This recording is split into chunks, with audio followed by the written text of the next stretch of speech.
Sobat Doder, ketemu lagi dengan saya Jarod SP di channel paling heboh Doder bersama Cak Dodo. Tapi kita harus mengucapkan innalillahi wa inna ilaihi rajiun karena tiga prajurit TNI menjadi korban kebiadaban Israel. Assalamualaikum Cak Dodo, salam FNF. Waalaikumsalam warahmatullahi wabarakatuh. Sehat tak Jarot? Alhamdulillah, ya nggak sehat Ya. batin saya Cak. Batin saya nggak Ah, sehat. katanya. Batin saya nggak sehat. Bagaimana Kenapa negara itu? itu mencaci maki, mengkritisi tentang sepak terjang Israel, mengakibatkan tiga prajurit TNI kita meninggal dunia. Kita harus mengucapkan innalillahi dan ikut berduka atas kematian tiga prajurit TNI. Dan DPR sudah mengecam Bang, bahwa Indonesia harus menarik diri dari BOP dan dunia mengecam keras. Menurut Cak Dodo, seperti apa harusnya sikap rezim Prabowo ya? Iya, anomali yang sulit diterima oleh akal sehat bahwa prajurit TNI dikirim ke perbatasan Lebanon dan Israel itu adalah untuk menjaga perdamaian dan itu atas perintah PBB yang dilindungi oleh undang-undang. Tetapi oleh Israel dipasang ranjau dan tiba-tiba meledak yang kemudian menewaskan satu prajurit. Nggak lama kemudian ada lagi ranjau yang meledak dan menewaskan dua prajurit dan ada tiga yang terluka. Nah, beberapa saat kemudian dicari tahu ini siapa penyebabnya. Ternyata diakui oleh Israel bahwa Israel yang melakukan, tetapi mereka bilang nggak sengaja. Nah, ini saya jadi teringat dengan gaya mantan presiden kita ketika ada masalah, dijawab dengan sangat sederhana Ya dan mas, dengan sangat santai.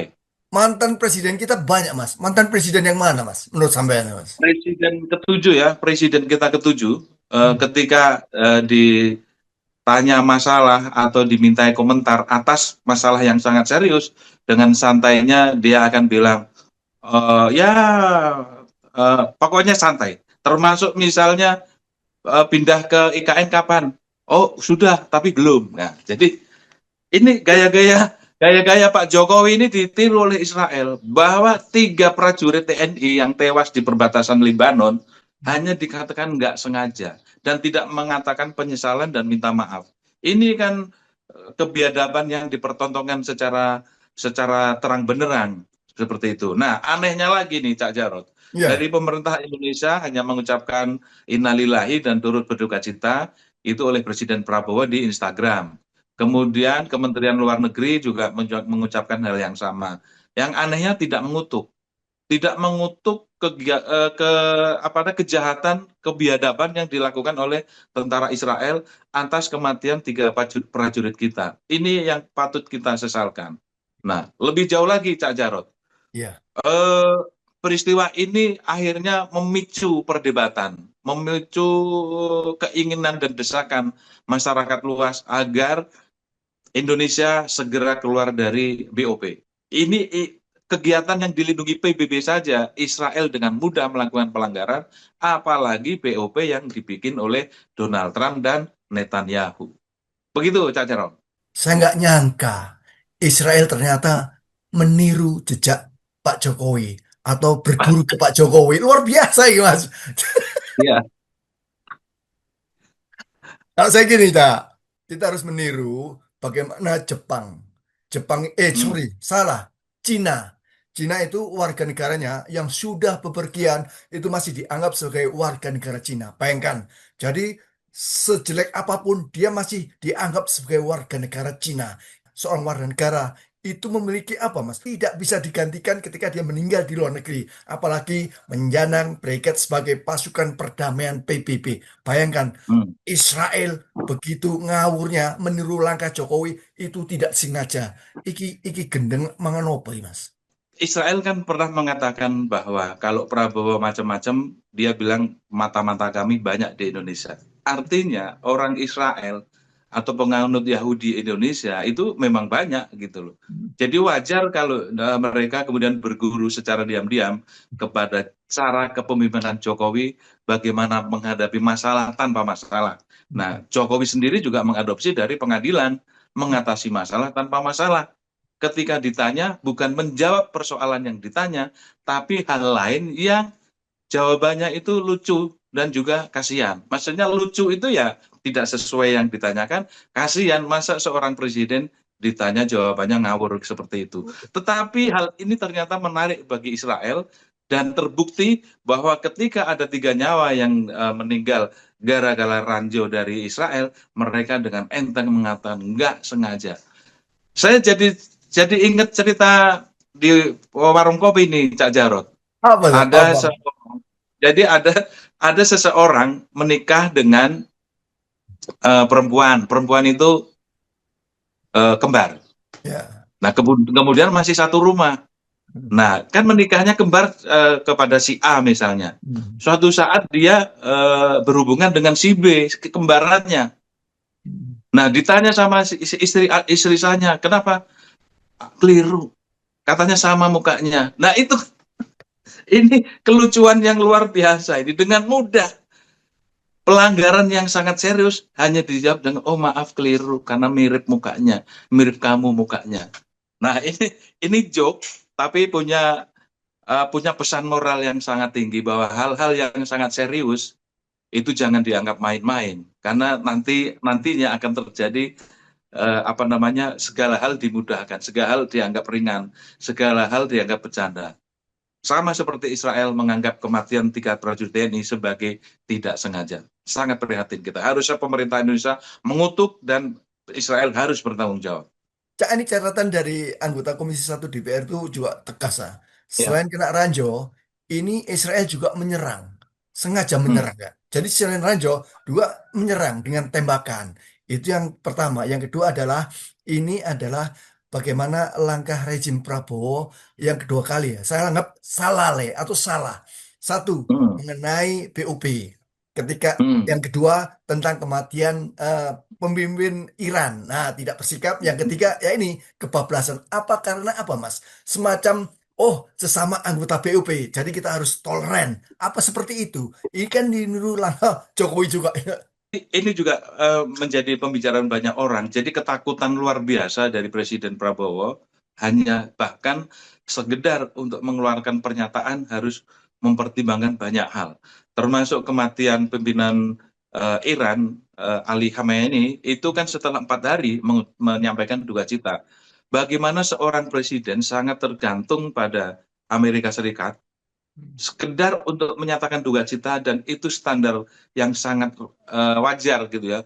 Ketika teman kita, sahabat kita, negara-negara pemimpin negara kita mengalami musibah, hal yang sangat wajar secara spontan mengucapkan duka cita, keprihatinan dan juga empati. Ini tidak terjadi pada Prabowo dan saya juga nggak tahu kenapa Pak Prabowo bisa setakut itu, sepenakut itukah Pak Prabowo menghadapi rakyatnya sendiri berkaitan dengan 3 prajurit. Kalau yang soal Iran itu sudah lewat.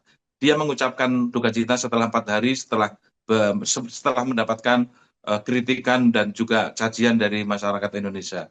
Nah, yang 3 prajurit ini Pak Prabowo tidak mengutuk itu juga bagian dari ketakutan. Bisa jadi mereka terikat janji dengan Presiden Trump dan Netanyahu karena di dalam satu kelompok BOP ada rambu-rambu yang tidak boleh dilanggar. Misalnya A, B, C, D. Ya, kira-kira seperti itu. Mestinya seorang kepala negara punya power, punya harga diri dan punya kekuatan untuk melakukan diplomasi dengan siapapun, dengan musuh, dengan teman, dengan siapapun harus punya harga diri. Dan ini tidak ditemukan pada Prabowo. Nanti setiba dari lawatan, pasti, ini saya menduga, nanti Prabowo akan mengundang berbagai organisasi masyarakat, mengundang berbagai tokoh, menjelaskan sikapnya, kenapa tidak Ya, mengucapkan, tidak mengutuk, tidak mengecam Israel. Lah, itu ya, kira-kira yang akan terjadi, gitu. betul. Itu kan emang seperti skenario yang sudah bisa kita baca. Hmm. Ketika ada masalah timbul, lalu disiram pakai air, pakai gayung gitu, ser gitu kan. Tapi Ya. kan itu sebentar, nanti akan muncul lagi. Jadi pola-pola seperti itu sudah terbaca. Yang sesungguhnya itu bukan solusi gitu. Itu hanya meredam kegaduhan sesaat. Harusnya yang diubah adalah ketegasan. Posisi kita politik bebas aktifnya itu harus jelas gitu loh. Bukan bebas berkilah, bukan bebas mengundang LSM, bebas mengundang pemimpin redaksi, bebas mengundang para ulama untuk mendengarkan pidato di Hambalang atau di Kertanegara, sehingga kemudian selesai. Bukan seperti itu, ketegasan sikap yang bisa dipegang oleh masyarakat Indonesia sehingga masyarakat Indonesia ini bangga memiliki presiden yang punya keberanian seperti Bung Karno gitu loh. Nah, Jangan seperti saat ini, sudahlah 10 tahun yang lalu kita menyaksikan rusak. presiden yang apa namanya lemah ya di dunia internasional. Memang kita harus akui hari ini Pak Prabowo jauh lebih bagus ketimbang Jokowi Hmm. dalam hal kunjungan ke luar negeri. Karena dia bisa bicara bahasa Inggris, bisa dengan tegar cerita tentang Indonesia, bisa menjalin hubungan dengan banyak negara. Sampai saat ini udah ada sekitar 37 kunjungan ke luar negeri. Meskipun kita tidak tahu hasilnya seperti apa, tapi dari jejak yang kita bisa lihat, itu cukup membanggakan. Mudah-mudahan ada hal baik. Dan itu sebetulnya baru sebatas mengoreksi dari apa yang dilakukan Jokowi sebelumnya. Baru sebatas mengoreksi, bukan melakukan terobosan yang lebih maju, bukan koreksi. Bahwa tahun lalu kita disuguhi tontonan Jokowi yang tidak terlalu membanggakan, sekarang di, dihadirkan oleh Pak Prabowo, ya kita menjadi agak bangga. Baru sebatas itu, Cacar. Ya, kalau koreksi kita pulang ke tanah air, ya, Kak. Koreksi Hmm, tentang penegakan hukum. Ini masih, hmm. saya belum bisa melihat, Mas. Belum melihat satupun bagaimana seorang Prabowo menginstruksikan Kejaksaan Agung untuk segera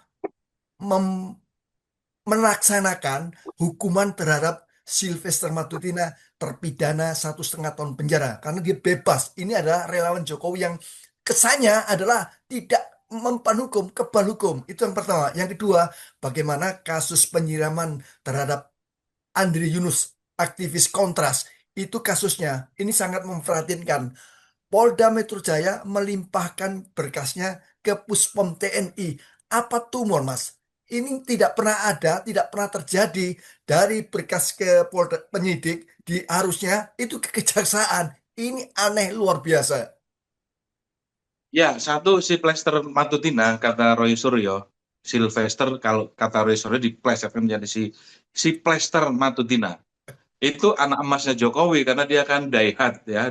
Dia itu orang yang sangat berani menjadi bemper Jokowi.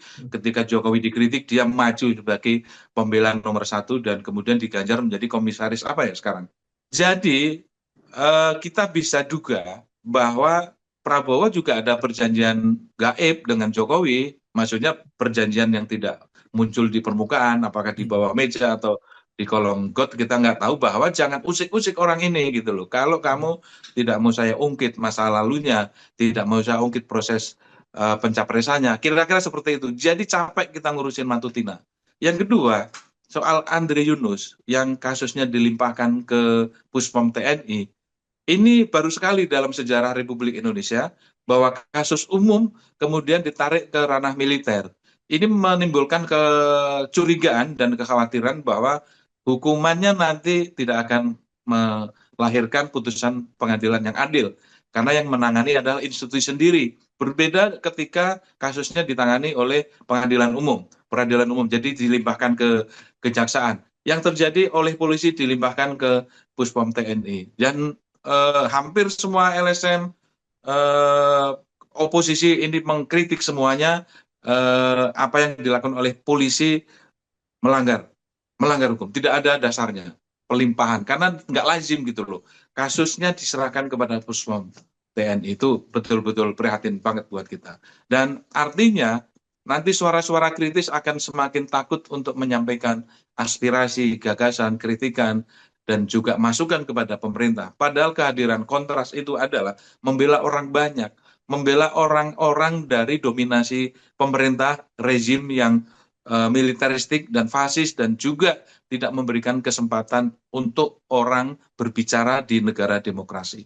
Tujuannya kan mulia sebetulnya. Kenapa juga harus diserang dengan cara-cara yang tidak manusiawi? Kata Novel Baswedan yang juga mengalami hal yang sama, penyiraman air keras dan matanya kemudian dia buta, bahwa ini kejahatan kejahatan luar biasa yang dilakukan oleh negara terhadap warga negara. Ada Mas, komentar paling keras diucapkan Hmm. oleh Pak Wayan Sudirte. Ini politisi Oh, PDIP. Politisi ya, PDIP. Dia lagi menyebut lagi. bagaimana rasanya kalau tentara disiram air panas, disiram air keras. Bayangkan, ini komentar paling pas. Dibalik logikanya, selama ini yang diserang adalah warga negara. Sekarang kita balik, bagaimana kalau warga negara itu juga melakukan hal serupa terhadap tentara? Apa reaksinya? Itu paling menarik. Saya mau kasih closing statement, Mas, sebelum kita mengakhiri pertemuan sore ini, Mas. Apa yang dikatakan Pak Wayan Sudirta dari Bali itu sebetulnya bentuk dari keputusasaan untuk menjelaskan bagaimana tentara yang berlaku kasar terhadap sipil. Kalau dibalik, maksudnya kita mau menyatakan kalimat apa lagi? Udah nggak mampu dengan kata-kata. Ya udah kalau gitu kau rasakan aja sendiri, disiram dengan air keras. Kira-kira seperti pesan yang ingin disampaikan oleh Pak Wayan Sudirta itu ingin menyampaikan bahwa kalian itu kan dibayar oleh negara, oleh pajak, dan warga negara ini adalah orang yang menopang negara ini dengan pajak APBN sehingga untuk melangsungkan kehidupan bernegara seperti ini. Jangan menjadi orang yang paling berkuasa, orang paling kuat atas orang yang lain. Kita harus berada di posisi kedudukan hukum dan sosial kemasyarakatan yang sama. Mudah-mudahan ini yang terakhir, Cak Jarot, dan tidak terulang lagi di masa depan. Amin. Sobat Dokter, tetap di sekolah. Nantikan perjuangan kita besok lagi dengan topik-topik yang menarik. Tetap di sekolah. Assalamualaikum warahmatullahi wabarakatuh. Salam FNF. Cak Dodo. Waalaikumsalam warahmatullahi wabarakatuh.